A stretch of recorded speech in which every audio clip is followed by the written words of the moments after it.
What's up, everybody? My name is Carrie Bernans. I'm an actress, stunt woman, and producer. I'm in the lovely Los Angeles, California, and yeah, let's talk. So my mom always said that I was ever since I could write, I would write down different stories, and then I would see stuff and I would reenact them out.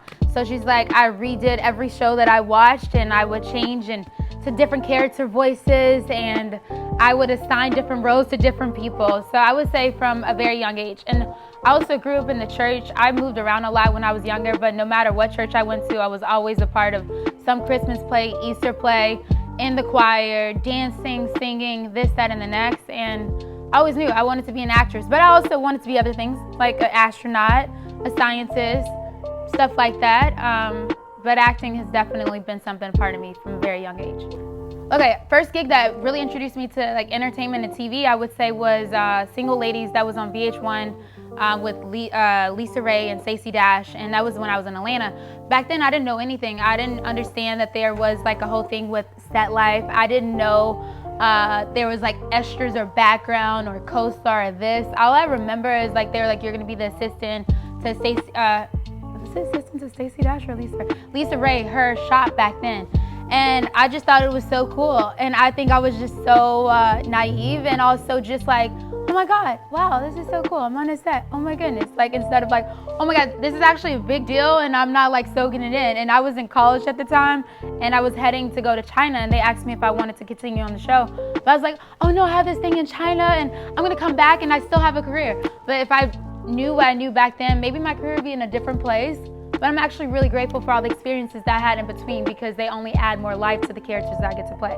But I would say secondary to actually your question, which has been a really long answer, is that I did Luke Cage and a few other things before I did Black Panther. But Black Panther was the one that really just people knew you did Black Panther. They were like, what, you did Black Panther? Oh my God. And I was like, yeah, I did Black Panther, because I felt yeah, I did it. It was great. I love it. And now I'm also dang, I did Black Panther. That was cool. Black Panther absolutely was one of the most incredible experiences in my entire life. It was very transformational for me, especially because I always say, I would talk about the transformation being physical, because I had to shave 16 inches of my hair off and go bald for the role, but also transformational because that was one of the biggest sets I've been on. And that was the set that had the most Black people I've ever seen on one set ever. And I was oh my God, guys, we're making a film. And I was super young. That was years ago. I mean, I'm still in my 20s, but I was early 20s then. And I think that I was still super naive and new to the industry. So what I would say is that it was something that it educated me. I learned more than I've ever learned at that time. It was a dream realized, because I had it on my vision board. I remember saying I'll be picked up in a black SUV, I'll fly first class, and they'll fly me out to a different state. And to see all of that come true within that whole spectrum of being Black Panther, and for Black Panther to do what it did, and also for it to change the image of the way that Black girls looked at themselves on screen, it helped me. It gave me more confidence, and it also gave me more courage, and it made me more disciplined and hardworking and everything. And then the entire cast was absolutely incredible. The entire stunt team, absolutely incredible. Ryan, you know you this shit. Hey, I mean the top green premium shit, you know what I mean. But yeah, it was amazing. It was essential for Black Panther to have such a diverse cast, because so often you see these TV shows and then you go on hundreds of auditions, when you're acting, and then they choose that one person, and that one person could be white, or they could be Black, they could be mixed. So they're always looking for the ethnically ambiguous girl, the girl that's very light-skinned, very fair, green eyes. Can she have some type of mixed features, please? But I think that to me, to actually see a dark-skinned Black woman on screen, which I am, it was important for me to see that when I was younger. Aunt Viv was my thing when I watched The Fresh Prince of Bel-Air, because she looked like me. Angela Bassett was my thing when I watched, when I Set It Off, but other movies that she was in. You know what I'm saying? Set It Off was my thing. But my point being is that so often you see okay, cool, they have a pretty light-skinned girl, or somebody that they're Black. At least I check off, that's great. But it was great to see just women being confident, badass, and to be your skin color. And also for them to have no hair, it gave you an even greater appreciation that hair doesn't even matter, honey, okay? You can shine, be confident, have courage, and walk out and be a badass warrior with no hair or a head full of hair. Like, it was about what's in your heart, what's in your skin. It was beyond even just like appearance, you know what I mean? But I ain't gonna lie, you know, for it to be dark-skinned girls, hey, we showed up, okay. I got a film, it's called The Tale of Two Carries. It's a short film documentary that I did. It's about the life of my grandma. My grandma's name is Carrie, so I'm named after my grandma and my great-grandma on my mom's side and my great-grandma on my dad's side. So my name Carrie Annie. Carries 3 different generations behind me. I'm the 3rd generation to carry it, which I'm really grateful.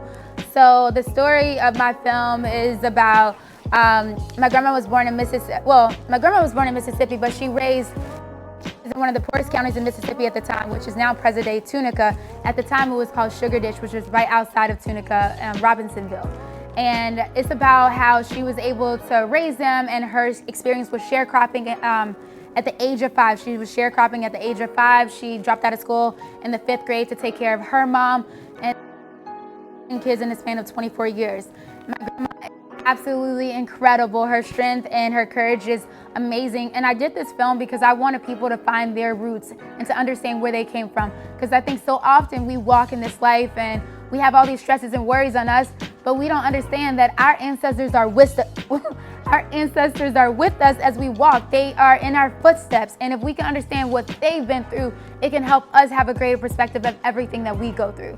So Finding My Roots trailer is on YouTube. You can check that out. We have gotten into over 20 film festivals. We have won a lot of festivals. We are so grateful, and we're just getting started. I have a production company called Red Sparrow Productions, this is the first film slated under the production company. I have some more productions that's on its way. And yeah, you can find me on Instagram, Twitter, and Facebook at Carrie Bernans, which is CarrieBernans.